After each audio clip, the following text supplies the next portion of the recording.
And life says, turn here. What motorcycles have taught me about pivoting in midlife.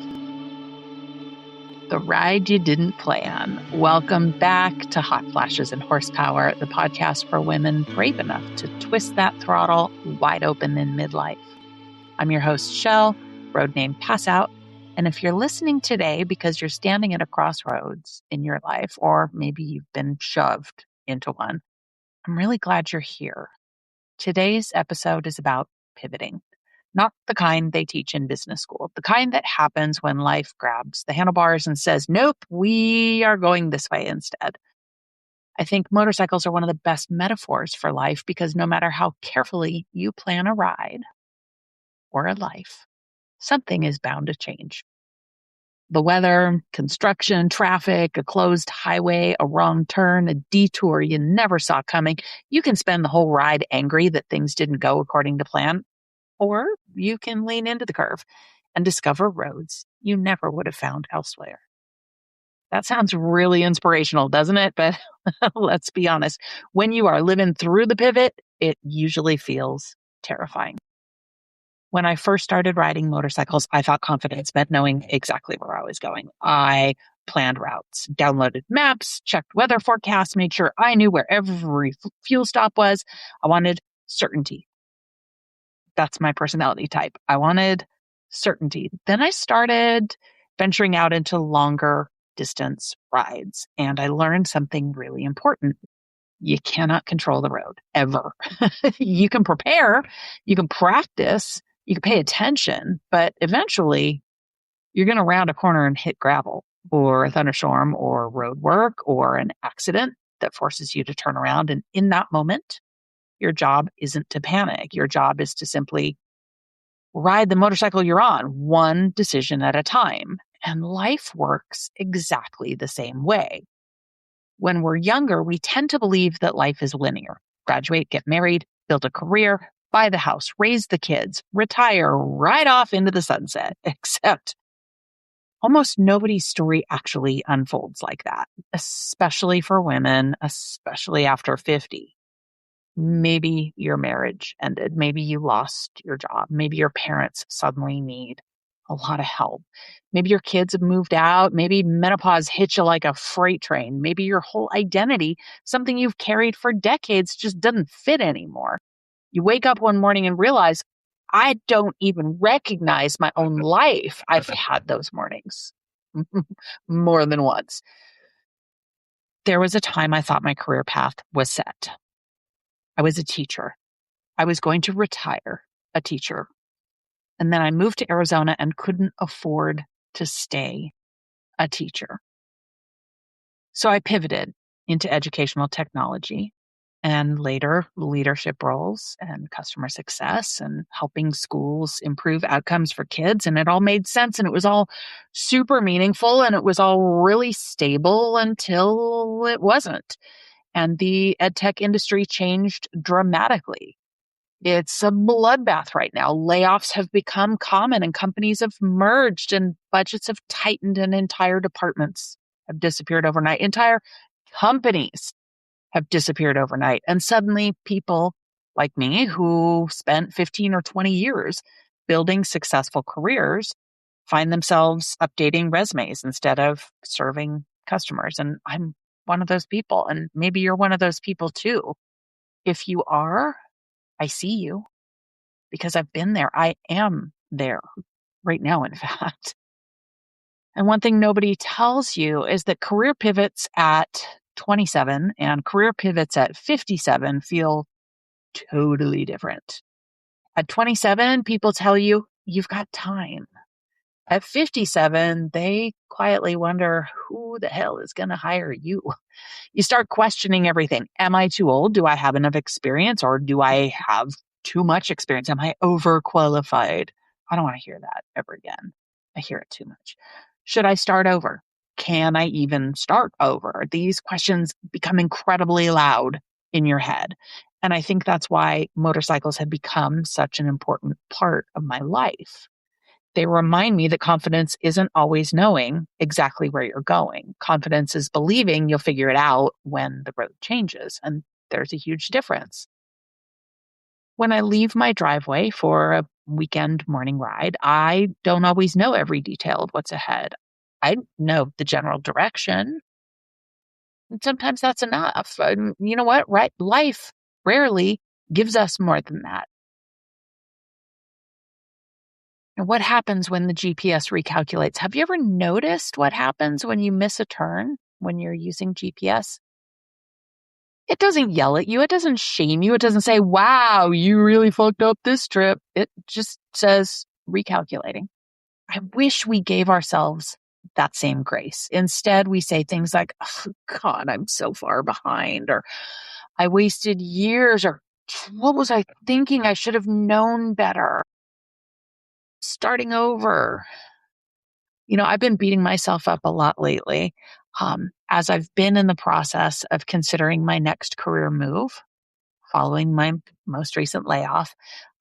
I went and renewed my teaching certification, and part of that process involved reaching out to the human resource departments of the school districts where I worked years ago, asking for them to complete a form that verified my prior service years.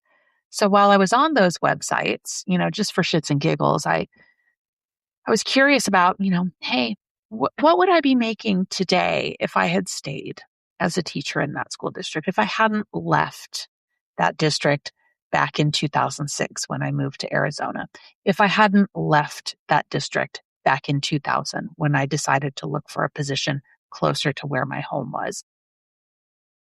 It was a gut punch, honestly, because I saw the salaries that I would have been making if I had just stayed the course, and I wanted to kick myself. And then I thought about the fact that I would have been approaching 30 years of teaching service, which would have made me eligible to retire here in about another 2 years. And I really wanted to kick my own ass because at this point, because of decisions I made that were right for me at the time, I don't know if I'll ever be able to afford to retire. And that's a hard thing to make peace with. So yeah, time to recalculate. And that's what's happening right now. I think one of the hardest parts about midlife isn't the change itself. It's grieving the version of life you thought you'd have. That's something we just really don't talk about a lot. You can be grateful and still grieving. You can be hopeful and still heartbroken. You can be excited and terrified at the same time. Those emotions can all coexist. Maybe you imagined retiring from one company and instead now you're out there interviewing again. Or maybe you imagine growing old with that one person and instead you're learning to live alone due to divorce or loss. Maybe you imagined your kids are going to need you forever and now they're building lives that don't revolve around you anymore. That's healthy. It's also really freaking painful. I've learned something riding motorcycles. Sometimes the road you're forced onto ends up being your favorite road, not immediately, usually not even that day. Sometimes years later, you look back and you realize, wow, if that original road hadn't closed, I never would have discovered this one. That mindset is what gives me a little bit of peace on days where, I find myself looking at salary schedules for old school districts that I worked at and kicking myself about the fact that I might have been able to retire in 2 years. I have to remind myself, you know what? If I hadn't taken that other path, I never would have had the opportunity to travel places like the Northern Mariana Islands or American Samoa. I never would have likely had a reason to visit Boston or spend my time the way I did in New Orleans. I had so many amazing opportunities for travel thanks to the career path I ended up on when I left teaching. So just like those rides, you have to remind yourself, kind of cool to stumble across a new road. Now, I didn't become a motorcyclist until after menopause. Think about that for a second. For decades, I wasn't a rider. Then one chapter of my life closed and another one opened.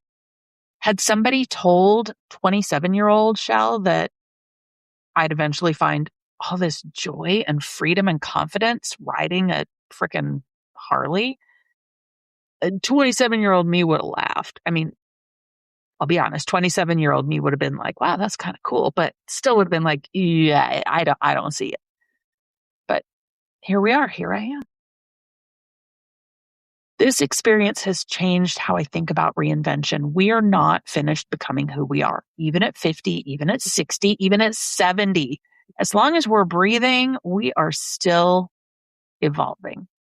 Now, one of the biggest lies society tells women is that our most adventurous years are behind us when we hit midlife. I don't buy it. I don't buy it at all.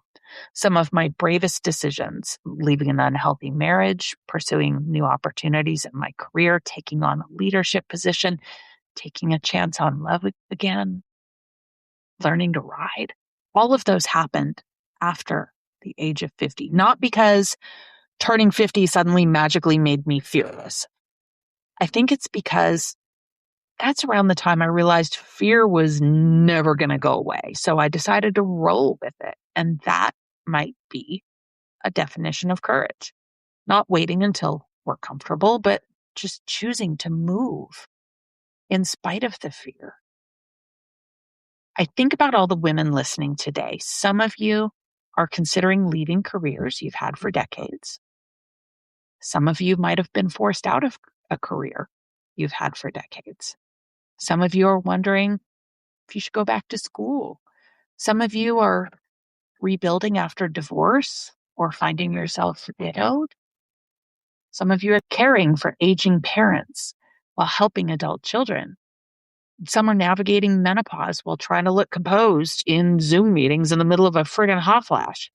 Some of you are wondering whether anyone will ever hire you again. Some of you are wondering if anyone will ever love you again.